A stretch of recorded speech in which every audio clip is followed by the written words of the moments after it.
Hello guys, हमारे YouTube channel पर आपका स्वागत है। अगर आपने अभी तक हमारे चैनल को सब्सक्राइब नहीं किया है और आप हमारे चैनल पर नए हैं तो प्लीज़ चैनल को सब्सक्राइब करें, लाइक करें, कमेंट करें और अपने दोस्तों के साथ शेयर करें। जैसा कि अब तक हमने देखा, अनिका रोहित से कहती है, मुझे लगता है कि कुछ गड़बड़ है।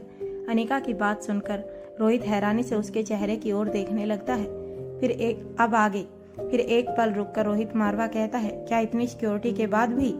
अनिका जवाब देती है, मुझे नहीं लगता कि इतना भारी नुकसान झेलने के बाद दुश्मन दोबारा मारवा हाउस में अंदर आने की भूल इतनी आसानी से करेगा।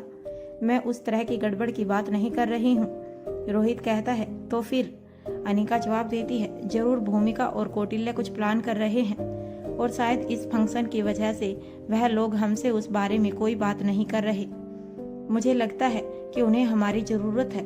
हो सकता है कि उन्हें अब तक अगली लीड मिल गई हो, लेकिन वह इस पार्टी का मजा खराब नहीं करना चाहते हैं। वैसे भी इतने मेहमानों के बीच से निकलना हम दोनों के लिए भी संभव नहीं है, इसीलिए वह अपने स्तर पर ही कोई योजना बना रहे हैं।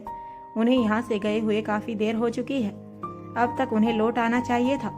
उनकी इस हरकत से यह साफ है कि वह जो कुछ भी करने वाले हैं उसे आज ही अंजाम देने वाले हैं। अब रोहित कहता है, अगर तुम चाहो तो क्या मैं पता करवाऊं? तभी रोहित की आंखें क्रिस को आते हुए देखती हैं और वह अनिका से आगे पूछता है, क्या तुम्हें लगता है कि इस मामले से क्रिस जुड़ा हुआ है? अब अनिका जवाब देती है, यह कहना मुश्किल है कि उस मामले से क्रिस जुड़ा हुआ है या नहीं, लेकिन यह साफ है कि कोई तो कड़ी ऐसी है जो क्रिस से होकर गुजरती है। फिर एक पल रुककर अनिका आगे कहती है, हमें थोड़ा इंतजार करना चाहिए। मुझे लगता है कि सही समय आने पर वह हमें खुद ही बता देंगे, लेकिन फिर भी उन पर हमें निगाह रखनी होगी। कहीं वह अनजाने में ही अपनी जान को किसी तरह के जोखिम में ना डाल दे। जो चोट हमने दी है, उस चोट को खाने के बाद दुश्मन ज्यादा सावधान होने के साथ साथ किसी भी छोटे से छोटे मौके की तलाश में होगा जो उन्हें बढ़त दिलाने में मदद कर सके। अब रोहित जवाब देता है, तुम चिंता मत करो, सब हो जाएगा। तुम अपना ध्यान एंजॉय करने पर लगाओ। इसके बाद रोहित चिराग के साथ एक तरफ चला जाता है और उसे कुछ खास इंस्ट्रक्शन देता है। चिराग मेहता जवाब देता है, जी सर, आप एंजॉय कीजिए, मैं देखता हूँ। इधर भूमिका, कौटिल्य और अर्जुन सिंह तीनों ही एक एक करके लौट आते हैं और फिर से पार्टी एंजॉय करने लगते हैं। जैसे जैसे रात बढ़ती जाती है वैसे वैसे धीरे धीरे मेहमानों की भीड़ भी कम होती चली जाती है। देर रात तक पार्टी चलने के बाद सभी लोग अपने अपने घरों के लिए लौट जाते हैं।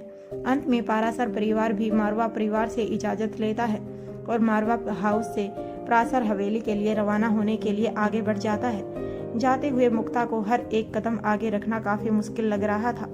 वहीं सनी के चेहरे पर भी मुक्ता के जाने से अजीब सी मायूसी दिखाई देने लगती है।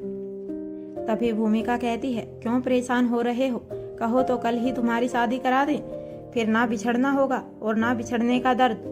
भूमिका के ऐसा कहने पर सनी के मुंह से झट से निकलता है, नहीं नहीं, इस बार ऐसा मत करना। यह सब सुनकर वहां मौजूद सभी परिवार के सदस्य हंसने लगते हैं। इसके बाद सनी के माता पिता वरुण और रोहिणी भी इजाजत लेकर वहां से रवाना हो जाते हैं। अंत में गुलेरिया परिवार भी मारवा हाउस से जाना चाहता था कि तभी श्रेया ओमकार को छेड़ने के अंदाज में कहती है, क्या शादी तक मारवा परिवार में ही रुकोगे या वापस गुलेरिया हाउस चलने का भी कोई प्लान है? श्रेया की बात सुनते ही सभी हंसने लगते हैं। ओमकार यह सुनते ही पहले शक पका जाता है और फिर उसके बाद अनिका की तरफ देखने लगता है, क्योंकि मारवा हाउस में रुकने का आदेश उसे अनिका और रोहित से ही मिला था, इसीलिए उनकी इजाजत के बिना यहाँ से जाना उसके लिए उचित नहीं था। अब अनिका मुस्कुराकर श्रेया की तरफ देखकर जवाब देती है, कुछ दिन और इसे यहीं रहने दो। वैसे भी बड़े दिनों के बाद जाकर दोनों के बीच बातचीत शुरू हुई है, कम से कम गिले शिकवे मिटाने का मौका तो दो। अब नंदनी मजाक में ओमकार से कहती है, हाँ हाँ रुक जाओ, कुछ और दिन यहीं रुक जाओ, उसके बाद तुम दोनों को साथ में गुलेरिया हाउस लेकर जाएंगे। वैसे भी तुम दोनों को मुझे डिटेल में बताना पड़ेगा कि ऐसा भी क्या हुआ कि भरी महफिल में सगाई से इनकार कर दिया और कुछ ही देर बाद खुशी खुशी सगाई कर ली। तुम दोनों को मैं इतनी आसानी से माफ करने वाली नहीं हूँ। नंदनी की बात सुनकर एक बार फिर से सभी हंसने लगते हैं। इसके बाद गुलेरिया परिवार भी मारवा हाउस से रवाना हो जाता है। श्रवण और सुकंतला भी अपनी गाड़ी में बैठकर पूरे परिवार के साथ ही बाहर की ओर निकल जाते हैं। इसके बाद मारवा परिवार के अन्य सदस्य भी अपने अपने कमरों की ओर चले जाते हैं। तभी अनिका, सनी, ओमकार और प्रीति को भी जाकर आराम करने के लिए कह देती है। वह तीनों भी वहां से चले जाते हैं, लेकिन अंजलि मल्होत्रा और बाकी मल्होत्रा परिवार अभी भी मारवा हाउस में ही था। अनिका अच्छी तरह जानती थी कि अंजलि उससे क्या बात करना चाहती है, इसीलिए अनिका मल्होत्रा परिवार की तरफ देखकर कहती है, अगर आप सभी को सही लगे तो आज रात यहीं रुक जाइए प्लीज। इसी बहाने हम सभी बातें भी कर लेंगे और साथ में कुछ वक्त भी बिता लेंगे। अंजलि कहती है, नहीं अनिका, तुम्हें परेशान होने की जरूरत नहीं है। हम फिर कभी मारवा हाउस रुक जाएंगे, लेकिन फिलहाल हम लोग कुछ ही देर में यहाँ से निकलेंगे। इतना कहकर अंजलि चुप हो जाती है। अब अनिका कहती है, ठीक है मामी जी, अभी आप मेरे साथ आइए, मुझे आपसे आपका कीमती वक्त चाहिए। ऐसा कहकर अनिका अंजलि को लेकर अपने साथ चली जाती है और एक ओर जाकर दोनों वहीं कुर्सियों पर बैठकर बातें करने लगती हैं। अंजलि कहती है, अनिका, तुमसे कुछ छिपा नहीं है। तुम अच्छी तरह जानती हो कि वह जरूरी बात क्या है जो मैं तुमसे करना चाहती हूँ। अनिका कहती है, मुझे हर पल वह बात याद है। यह सवाल मेरी बहन की जिंदगी का है, लेकिन आप मेरा विश्वास कीजिए, पिछले कुछ दिन इतने ज्यादा बिजी गए हैं कि मैं रिया, आर्यन और अलेक्जेंडर तक को वक्त नहीं दे पाई हूँ। यहाँ तक कि मेरे वक्त की कमी के चलते वह आज गुलेरिया परिवार से लौटे हैं। पिछले काफी दिनों से वह वहीं पर थे। आप मुझे सिर्फ इस हफ्ते का वक्त और दे दें, उसके बाद यह साफ हो जाएगा कि हमारी श्वेता के लिए लक्ष्य ही सबसे सही लड़का है या हमें हमारी श्वेता को मूव ऑन करने में मदद करनी है। अंजलि अनिका की बात को सुनकर आगे एक शब्द नहीं कहती। कुछ पल चुप रहने के बाद वह अनिका के सिर पर हाथ रखती है और अपनी जगह से खड़ी हो जाती है। अंजलि के खड़े होने पर अनिका भी खड़ी हो जाती है। अब अंजलि कहती है, काफी रात हो गई है, हमें भी चलना चाहिए। लेकिन फिर भी अनिका, एक हफ्ते का वक्त कम नहीं है। मुझे यह 7 दिन भी बहुत ज्यादा लग रहे हैं। तुम नहीं जानती उसने रो रो कर अपना कैसा बुरा हाल कर रखा है। शायद आज तुमने नोटिस किया हो कि वह कितनी गुमसुम रहने लगी है। अंजलि जो कह रही थी वह अनिका की आंखों से छिपा नहीं था। अनिका ने बड़ी ही आसानी से इस बात को महसूस कर लिया था कि श्वेता यहाँ आई जरूर है, लेकिन उसके चेहरे पर रहने वाली खुशी वह कहीं पीछे छोड़कर आई है। अनिका अंजलि का हाथ पकड़ लेती है और उस पर अपना दूसरा हाथ रखते हुए कहती है, मैं समझ सकती हूँ, मैं पूरी कोशिश करूंगी कि यह काम मेरी प्राथमिकता पर पूरा कर सकूं। इसके बाद दोनों दोबारा से बाकी सभी के पास पहुंच जाती हैं और इसके बाद मल्होत्रा परिवार रोहित और अनिका से इजाजत लेता है। अनिका श्वेता को गले लगाकर माथे पर चूमती है और कहती है, अपना ख्याल रखना। इसके बाद मल्होत्रा परिवार भी मारवा हाउस से निकल जाता है। इधर सभी के चले जाने के बाद अनिका अपने तीनों बच्चों को अपनी कमर से चिपका लेती है और कुछ देर तक यूं ही उन्हें चिपका कर खड़ी रहती है। फिर बारी बारी तीनों बच्चों को प्यार करती है।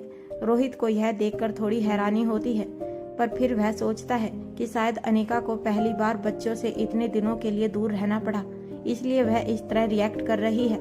तभी अनिका तीनों बच्चों से कहती है, हमें तुमसे कुछ जरूरी बात करनी है, लेकिन वह हम सुबह करेंगे। फिलहाल तुम तीनों जाओ और आराम करो। इसके बाद तीनों बच्चे रोहित और अनिका को good night mom, good night dad कहकर अपने कमरे की तरफ चले जाते हैं। अब रोहित के मन में भी यह उत्सुकता थी कि ऐसी क्या बात है जो अनिका बच्चों से करना चाहती है। बच्चों के जाने के बाद रोहित अभी सोच ही रहा था कि इतने में अनिका रोहित से कहती है, कल के लिए तुम भी तैयार रहना, तुम्हारे लिए भी आसान नहीं होने वाला है। यह सुनकर रोहित की हैरानी और बढ़ जाती है, लेकिन सुबह का इंतजार करने के अलावा उसके पास भी कोई चारा नहीं था। बच्चों के जाते ही चिराग वहां आता है और रोहित के कान में धीरे से कुछ कहकर पीछे हट जाता है। रोहित अनिका को अपनी आंखों से इशारा करता है। दोनों बाहर की तरफ चल पड़ते हैं। कुछ ही देर के बाद वह पार्किंग एरिया की तरफ पहुंच जाते हैं। तभी बाहर की तरफ जाने वाली एक गाड़ी वहीं रुक जाती है, क्योंकि अनिका अपने दोनों हाथ मोड़कर बिल्कुल बीचों बीच खड़ी थी। गाड़ी रुकने के बाद भूमिका, कौटिल्य और अर्जुन सिंह तीनों बाहर आ जाते हैं। अब अनिका भूमिका की तरफ देखती है। भूमिका कहती है, फिलहाल हमें जाना होगा, इससे ज्यादा देर यहाँ रुकना ठीक नहीं होगा, हमें देर हो जाएगी। तभी रोहित कहता है, तुम इस तरह बिना किसी प्रोटेक्शन के कहीं नहीं जा सकती। अब भूमिका कहती है, तुम दोनों समझने की कोशिश करो, मैं अकेले नहीं जा रही हूँ, यह दोनों भी मेरे साथ हैं। वैसे भी मैं किसी भी मिशन पर कोई प्रोटेक्शन लेकर जाने वाली नहीं हूँ। अब अनिका कहती है, तुम्हारा मिशन सिर्फ तुम्हारे डिपार्टमेंट का नहीं है, इसीलिए एक टीम साथ लेकर निकलो। भूमिका जवाब देती है, अभी हमारे पास इतना समय नहीं है कि हम कोई टीम बनाएं। भूमिका के ऐसा कहते ही अब्दुल्ला अपने कुछ खास आदमियों के साथ आगे आ जाता है। अब भूमिका रोहित की तरफ देखती है और कहती है, यह मेरे साथ जाएंगे तो तुम्हारे साथ कौन रहेगा? रोहित जवाब देता है, फिलहाल मुझे कहीं बाहर नहीं जाना है, मेरी सिक्योरिटी के लिए और भी लोग हैं। फिलहाल तुम्हें अब्दुल्ला को अपने साथ ले जाना चाहिए, हमारी फिक्र करने की जरूरत नहीं है। परशुराम सूर्यवंशी यही है और बाकी कमांडोज भी हैं। अब भूमिका कहना शुरू करती है, हम वहाँ किसी वॉर पर नहीं जा रहे हैं, हमारी पहेली लगभग सुलझ गई है, बस कंफर्म करना है कि हम सही हैं या नहीं। हमें वैसे भी वहाँ कुछ नहीं करना, सिर्फ वहाँ के डिपार्टमेंट को अलर्ट करना है। हम ना ही सामने आएंगे और ना ही कोई एक्शन लेंगे, जो भी करेगी वहाँ की पुलिस करेगी। दुश्मन को हमारे वहाँ होने की कानो कान खबर नहीं होगी। इस तरह बड़ी टीम लेकर जाएंगे तो हमारे लिए छुपने में आसानी नहीं होगी। फिर अनिका की तरफ देखकर आगे कहती है, तुम मेरी बात को समझने की कोशिश करो, हमारा इसी तरह जाना ज़्यादा बेहतर होगा। अनिका कहती है, ठीक है तुम जाओ। इसके बाद भूमिका, कौटिल्य और अर्जुन तीनों गाड़ी में बैठकर वहां से निकल जाते हैं। तभी रोहित अब्दुल्ला को इशारा करता है। अब्दुल्ला अपने साथियों के साथ उनका पीछा करते हुए मारवा हाउस से बाहर निकल जाता है।